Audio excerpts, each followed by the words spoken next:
Now, welcome to the 13th and final part of my alternate version of Revenge of the Sith and Ending of the Clone Wars, where things play out much differently thanks in large part to Ahsoka having never left the Jedi Order, and instead where she and Fives begin to unravel the mystery of the Sith and the true purpose of the Clone Army.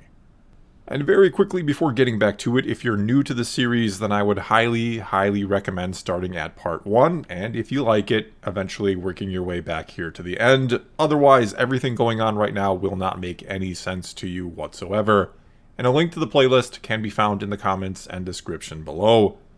And so now, without further ado, let's finish this story.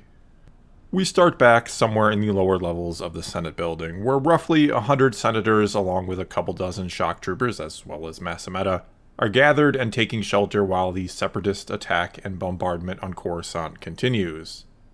And as we sort of listen in, we can hear that most of the frightened senators are discussing if maybe the Jedi really could be behind all of this, behind everything, after it was learned that Anakin Skywalker was seen with Count Dooku, and that the plan that left Coruscant all but defenseless was apparently the Jedi's as well.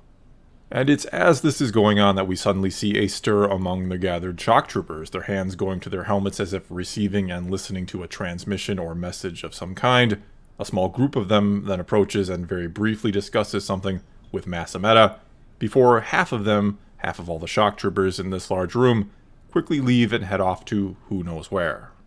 That's when some of the senators begin to look even more panicked than before and begin to demand to know what exactly is going on. Why are they now being left almost completely unguarded?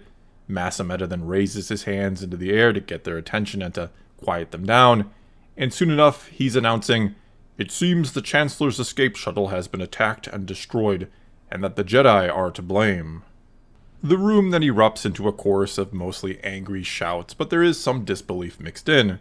It's then Bail Organa who raises his voice above the rest and asks, "Are you certain of this? I thought all communications were down."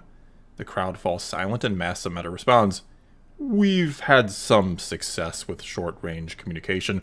Long-range, though, has been nearly impossible." Once again, then, the room erupts and Masameta is being bombarded with questions, chief among them being, is the Chancellor still alive? And how many Jedi are in the Senate building now? Will they come for them too?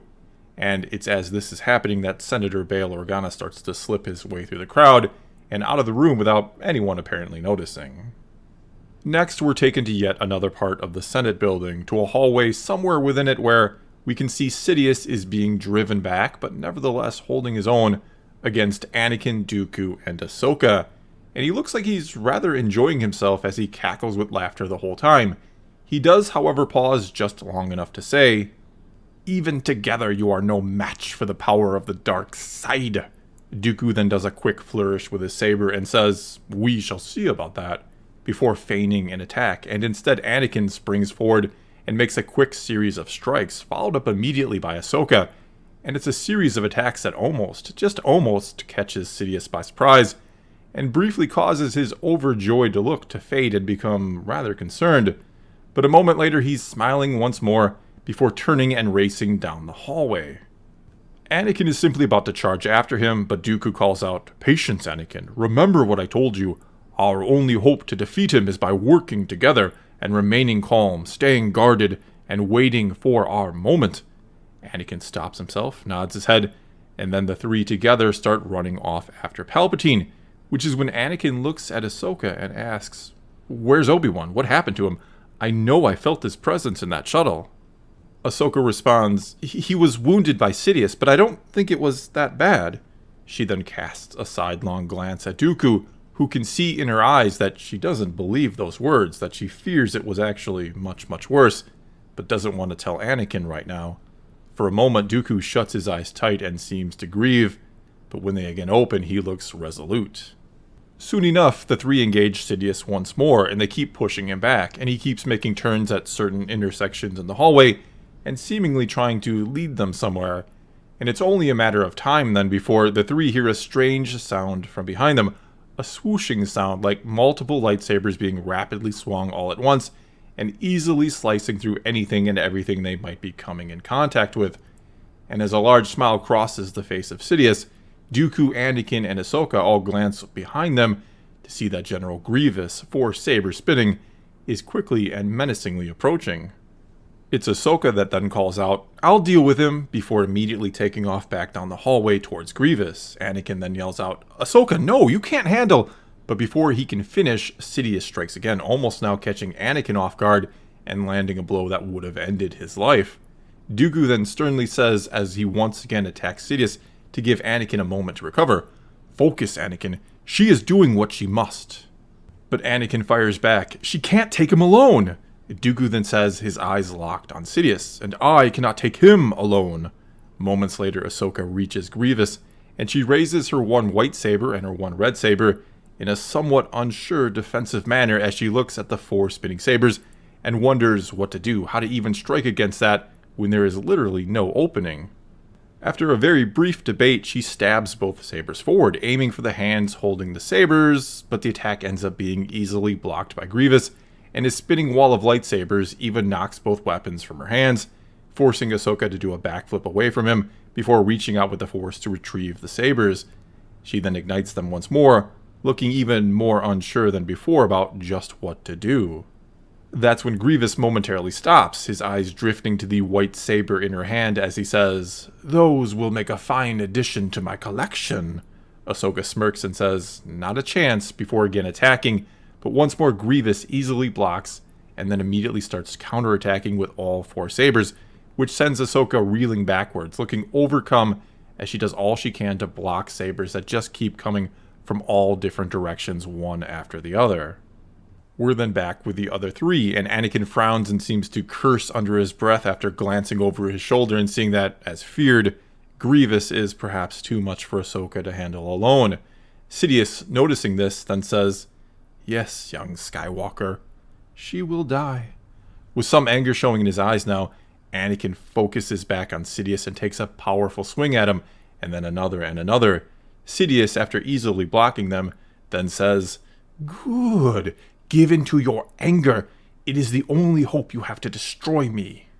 But quickly Dooku says, "Don't listen to him, Anakin. You must stay calm. Let the Force guide you. Drawing on your negative emotions for strength will only weaken your defense against the dark side, make you vulnerable to it, to him." Dooku looks like he's about to say more, but an angry Sidious, clearly not liking being contradicted, unleashes an almost unnaturally fast series of attacks at Dooku, again lunging and jabbing like some type of lightning-fast serpent, and it's only Anakin counterattacking that seems to spare Dooku from eventually being struck down by one of these attacks. We're then once again with Ahsoka, who is constantly being driven back by a relentless General Grievous, and she's quickly being pushed back towards where Anakin and Dooku are battling Sidious, meaning they'll all soon be trapped between the two, unless something changes. And so at the next intersection in the hallway, Ahsoka turns off, and Grievous of course follows, and continues to swing over and over again with all 4 sabers, giving her not even a moment to break. Soon enough, it's starting to look like it's just a matter of time before her defenses will slip and Grievous will land a killing blow, when suddenly Grievous stops and whirls around and, just in time, blocks an attack that was coming from behind, an attack from Obi-Wan Kenobi, who then says, "4 arms versus 2 didn't seem very fair."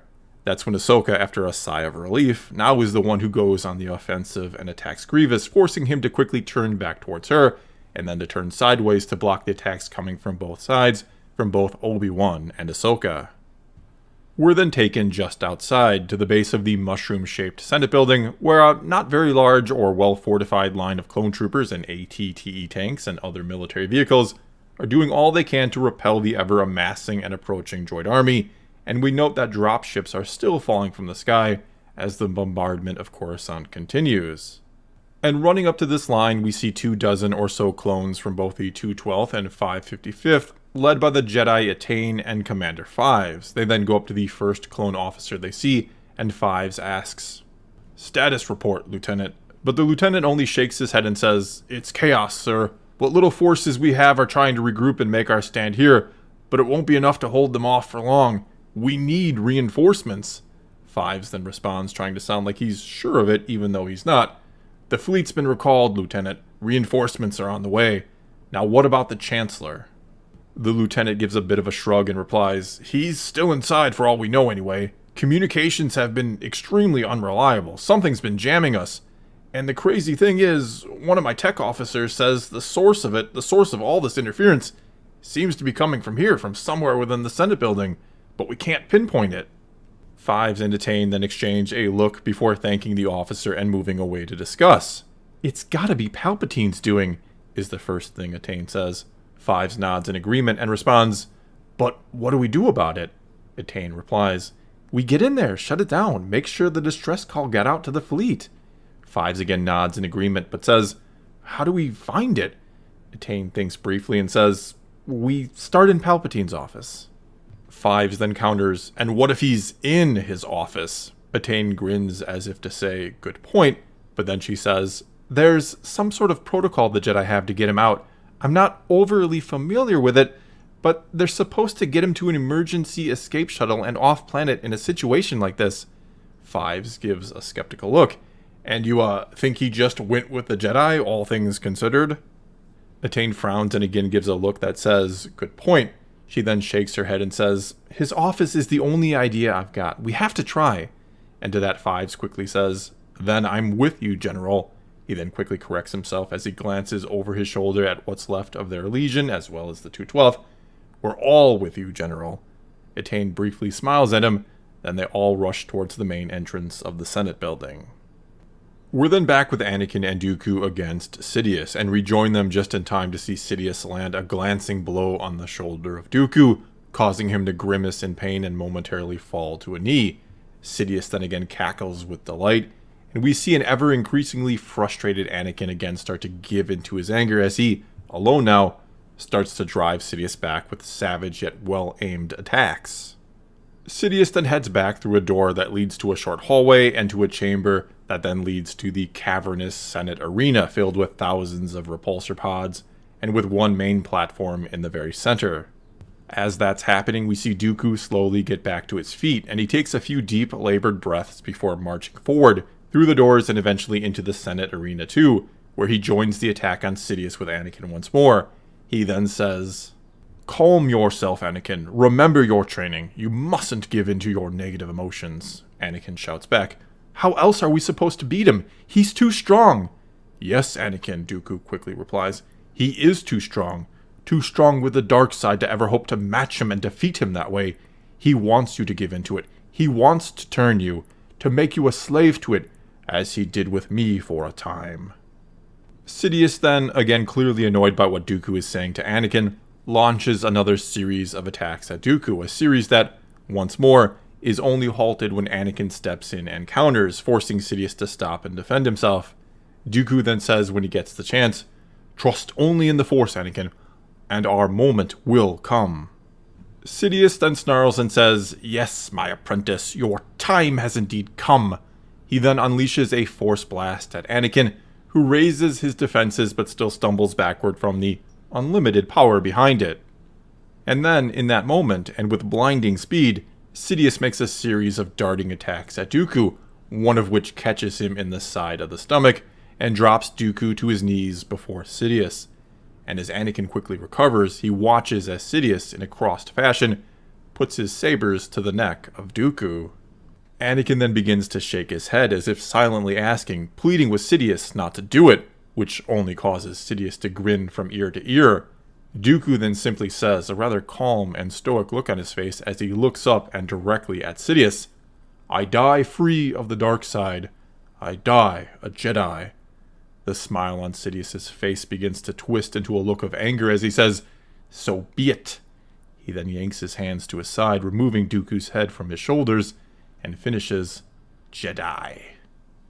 Anakin then looks with pain and sadness in his eyes at the body of Dooku, and then slowly looks up at Sidious, and as he does, his face twists and becomes filled with rage. Sidious then says to him, by now your young apprentice Ahsoka has shared his fate, as has your master Obi-Wan Kenobi, and soon, so too will the rest of the Jedi. You have lost. There is no hope to defeat me. You have but one choice. Letting out something like a battle cry, Anakin charges at Sidious, but all Sidious does is leap away to another level of the Senate building and onto a repulsor pod far above. And a moment later, Anakin follows after him. We're then back with Ahsoka and Obi-Wan as they battle General Grievous, who is still stuck between them, and they're doing all they can to keep him that way, forcing Grievous to try and fend off attacks from both sides while they look for and wait for an opening.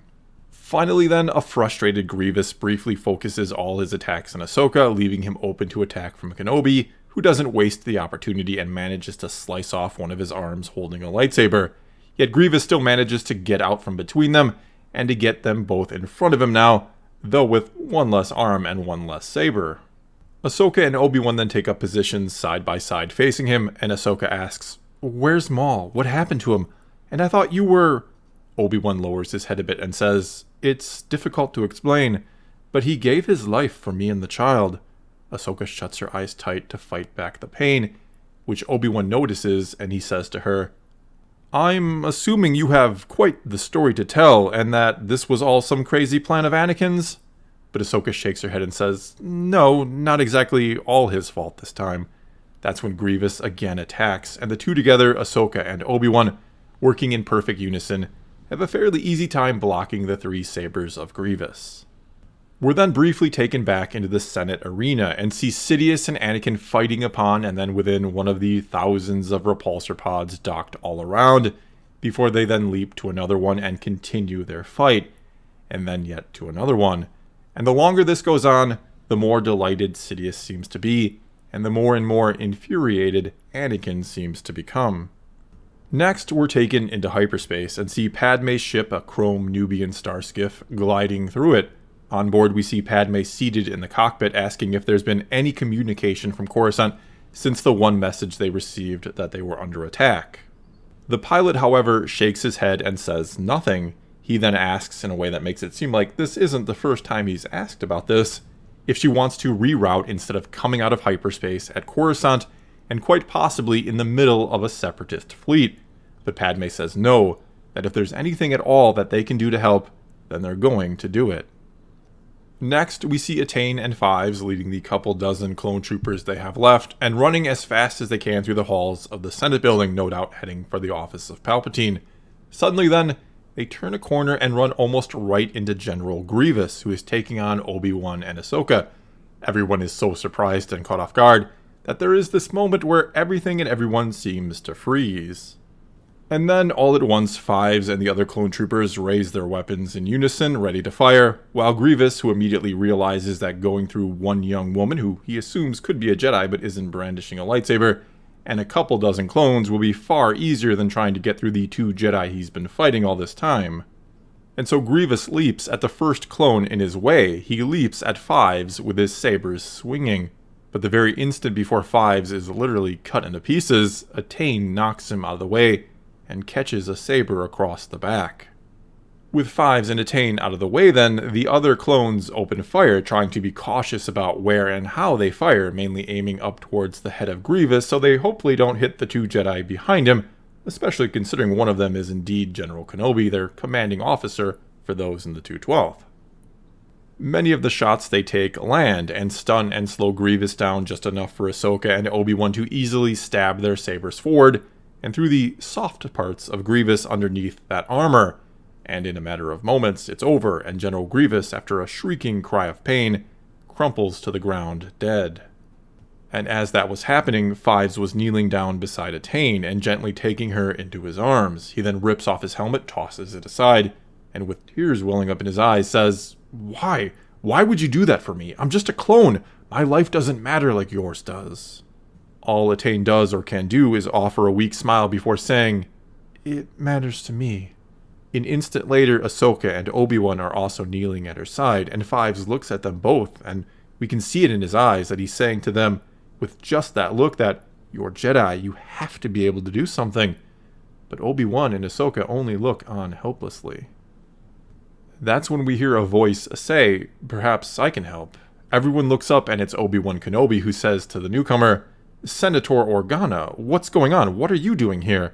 But Senator Organa shakes his head and says, "There's no time to explain everything, but it seems Chancellor Palpatine may be orchestrating some sort of plot to frame the Jedi for everything that's going on, to turn the Republic against them."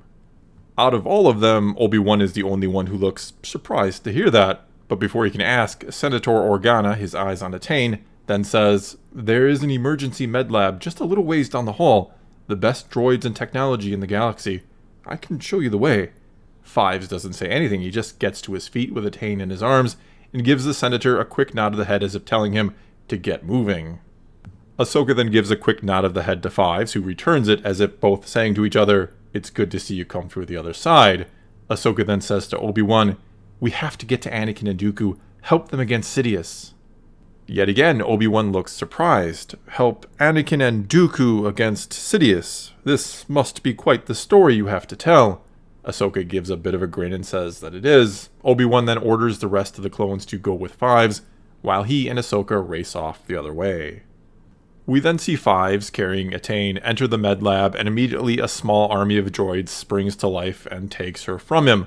Fives, looking concerned for her, but also knowing he still has to do his duty, then says to Senator Organa, who stands with him, "Where's the Chancellor's office? There's a jamming signal coming from this building somewhere, likely his doing.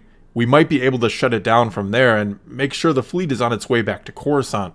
Senator Organa then tells them to follow me, it's not far, which Fives does, but not until after taking one last long look at Attain, who the med droids have now gone to work trying to save.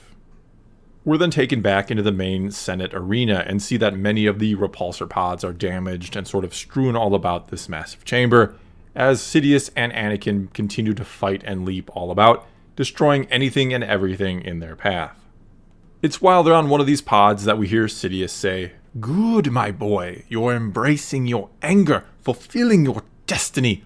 All your life you've searched for something more, a life of significance, a life far greater than that of just an ordinary Jedi, and now I offer that to you." Anakin, looking furious, only fires back, "You lied to me my whole life, about everything. You've killed the ones I care about, and now you want me to join you?" Sidious then gives a wicked grin and says, "They're not all dead, not yet. There is still one who lives that you care about above all else."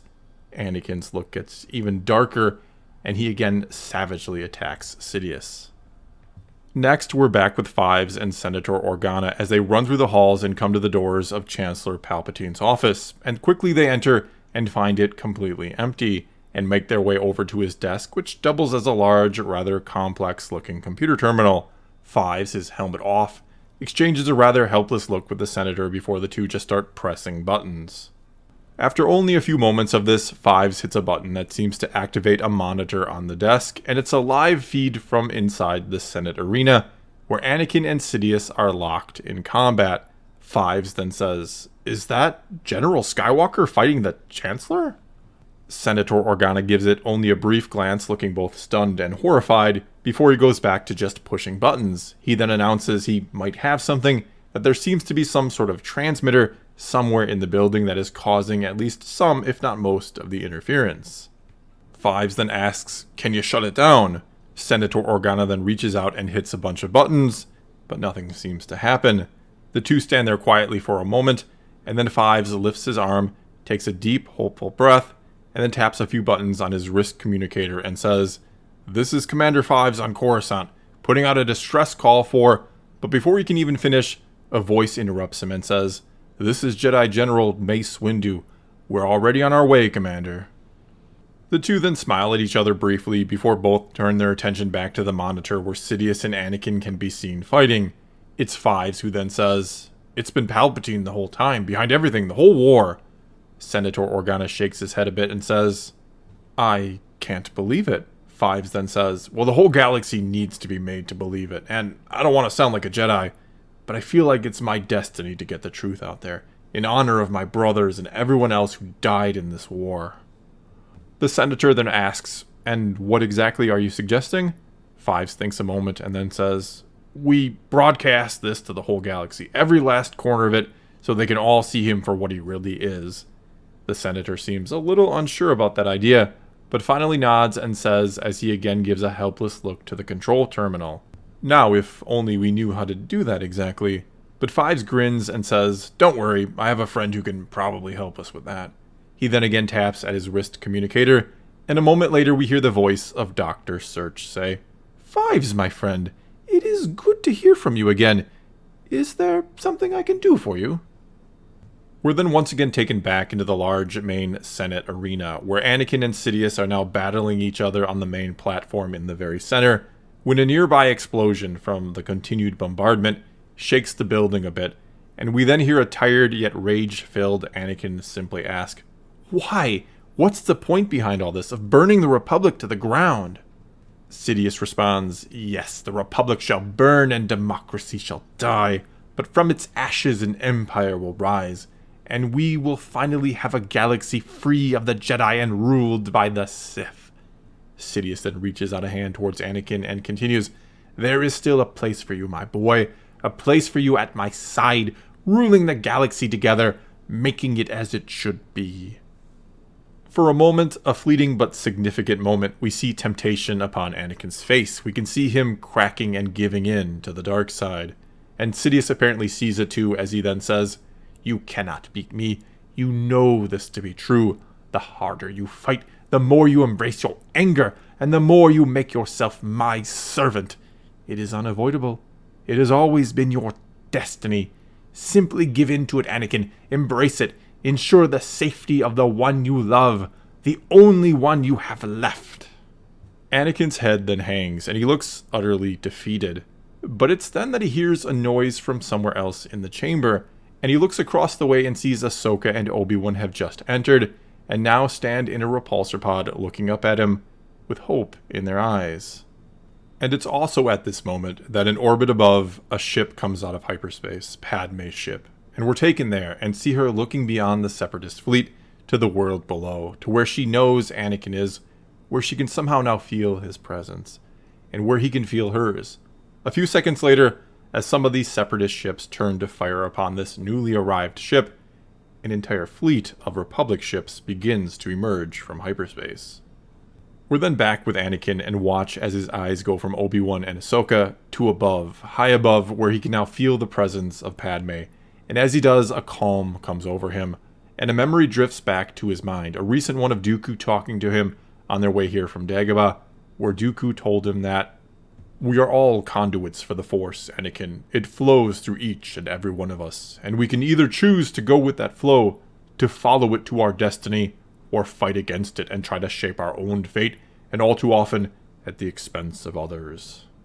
But you, my boy, are the chosen one, a conduit for the Force like no other, one meant to balance all things, to ensure the future of the Jedi Order, an order meant to ensure the future of the galaxy. And when you finally find peace within, Anakin, nothing will be able to stop you." Anakin, now looking completely calm, serene even, then turns to Sidious and says, "I'll never join you. I will never turn to the dark side." And all Sidious says back to Anakin is, "Then, young Skywalker, you will die." Sidious once again attacks, but this time there is no cackling laughter, no grand scheme behind it all. His only goal is to kill the young Jedi before him, and so he moves with a speed and agility the likes of which we have never seen, and it seems to be something that Anakin could never hope to match, only he does. Sidious's anger then quickly starts to turn to fear, which is when the dark side begins to fail him. All the while Anakin remains calm as he presses the attack, and soon enough, Anakin lands a blow that ends Darth Sidious forever. The next thing we see is Anakin Skywalker rather leisurely walking the halls of the Jedi Temple on Coruscant, and then walking out onto a balcony at dawn where Obi-Wan Kenobi looks out at the city planet beyond that is in the process of rebuilding after the attack left it crippled, but not destroyed, thanks to the arrival of Mace Windu and the Republic fleet. And soon after that battle, after the truth of Palpatine was learned across the galaxy, though some do refuse to accept it, the war ended and talks of peace began with the Separatists. But now we see Anakin go up to Obi-Wan and put a hand on his brother's shoulder and say, "I need you on my council." But Obi-Wan smirks and shakes his head, looking to be in disbelief as he says, "On your council." He then chuckles and continues, "Not even a master, but already head of the council." Anakin kind of shrugs a bit and says, "Well, I think we can call me a master now. I mean, how can you be on the council and not be a master, right?" Obi-Wan thinks on that, seems to agree and nods, but then all the joy seems to drain from his face as he says, I really do wish I could stay. I do think you're going to need me. I can't imagine Master Windu is all too pleased about this. Anakin nods in agreement. His pride may be hurt, but I do think he'll abide by Master Yoda's wishes, as I will abide by yours, if this is really what you mean to do. Obi-Wan replies, I do, I'm afraid. I just can't forget how I reacted against Maul, that anger that overcame and controlled me. I would have killed Merrin. I had killed Merrin, if not for Maul saving her, saving us. And more than anything, I wish I could understand why he chose to do that, in the end, to give the last of his life to me. Anakin then says, I get wanting to figure this all out, but hey, Merrin's fine now. No thanks to me, Obi-Wan quickly says back. He then shakes his head and continues, I just need to go somewhere and think for a while. Somewhere quiet. Anakin, half joking, then says, if you want somewhere quiet, let me recommend Tatooine. Anakin then seems a little surprised when Obi-Wan agrees and says, sounds as good of a place as any, I suppose. He then, clearly wanting to shift the topic away from him, quickly adds, and what about Padme? How did she take all this? Anakin then looks off at the horizon, at the rising sun, and says, she took it better than I thought she would. Obi-Wan then says, you almost sound a bit upset about that. Anakin can't help but nod and say, maybe a little. I don't want to believe our love wasn't real. It's what helped me beat Palpatine in the end. Obi-Wan looks like he wants to ask more about that, but instead he asks, and where is Padme now? I heard she's not taking part in the peace negotiations with the Separatists, despite being asked to lead them along with Senator Organa. Anakin responds, she said she needed time away, far away from all of this, which I guess I can't blame her for. And yet, I couldn't help but feel like there was something she wanted to tell me, something she was keeping from me, something important. It's then that Master Windu walks out onto the balcony and says, looking at Anakin, the council is assembled. We await only you. Anakin nods and says, very good. Go on ahead and take a seat, Master Windu. I'll be there shortly. That's when we're taken elsewhere in the galaxy, to a quiet green planet where Tane, wearing plain farmer clothing, tends to a field of crops. When suddenly she stops and turns to see Fives, wearing plain clothing of his own, coming up behind her. And to her he says, I'd heard you left the Jedi Order after you were wounded. Tane responds, not entirely sure being a Jedi was ever really for me, what the Force truly had in mind for me. She then gives a bit of a shrug and continues, seems you left the Grand Army of the Republic. Honorably discharged, actually, Fives corrects. Seems leaving is a choice most of my brothers are making now that all of them have had their chips deactivated. That urge to fight is gone, replaced by an urge to find a new purpose.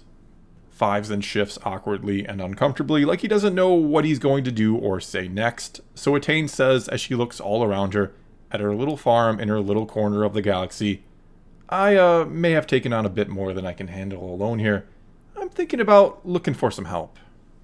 She gives a bit of a shrug and continues, I mean, it's simple, not a very exciting life, but it's a peaceful life. I don't suppose you'd want to join me here? To that, all Fives does is smile and say, I think I'd like that. I think I'd like that very much. Next, we're taken to the red-hued world of Dathomir and see, with their heads hung, Ahsoka Tano and Merrin, wearing Jedi robes and with a Padawan braid in her hair, watching as a funeral pyre burns. Merrin then looks up at Ahsoka and has but one word to say, one question to ask. Why? Ahsoka gives it some thought, then answers, there is always a choice, even when we don't feel like there is, even when every other choice we've ever made has been the wrong one, has been selfish. There is still a choice to do what is right in the end. Merrin seems confused, and so Ahsoka continues. Maul lived his whole life angry and within the darkness, in the shadow of the dark side cast upon him by Sidious, cast upon him since he was too young to know any better.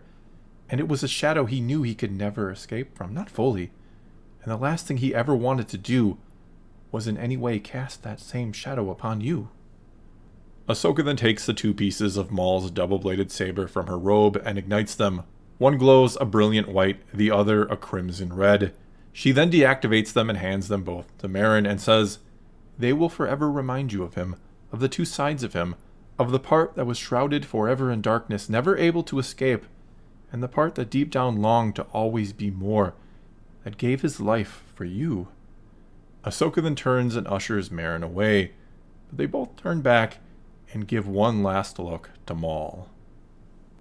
And finally, we're taken to a remote part of the beautiful world of Naboo some years later, where two twins, a boy and a girl, play carefree in the tall grass, watched closely by their mother, Padme Amidala, who sits on a blanket nearby and has a smile on her face just as carefree as theirs. But she is not the only one who watches them, and suddenly and simultaneously, as if in sync and sensing something at the exact same moment, the two children stop playing and both stare off in the distance at a tree-speckled hillside, which causes their mother to get to her feet and look as well. But she sees nothing, and a couple moments later the kids begin to play once more. And that is where this story ends. For now, at least. Well, that's all I've got for you this time. Now just let me take a moment to say thank you to everyone who has made it this far, who has watched or listened to the whole story. I do hope you've enjoyed experiencing it as much as I've enjoyed telling it. I also, in particular, hope you've enjoyed the ending. I hope it lived up to any expectations you may have had. This was actually the first part I did a little bit of editing and tweaking to the final cut, or kind of after the fact. I took some small stuff out, not only for the sake of brevity, just to make it shorter, but to streamline the finale and give it a more exciting pace or feel, I guess you could say. There was actually some more with the shock troopers who were following Palpatine despite having the new helmets, kind of against the regular clones, the ones with 5s and a Tain. And then there was more trying to get into Palpatine's office with this. It was originally locked and guarded instead of them just sort of walking in and trying to have to figure everything out after that. There was also a bit more with the fight between Obi-Wan and Ahsoka against Grievous, but I didn't want to drag that out too long or go too much into that because Grievous really hadn't been a big part of the story anyway. If he had, maybe I would have tried to give him a better, bigger ending. And I know some might feel upset or be upset that he kind of goes out like a chump here.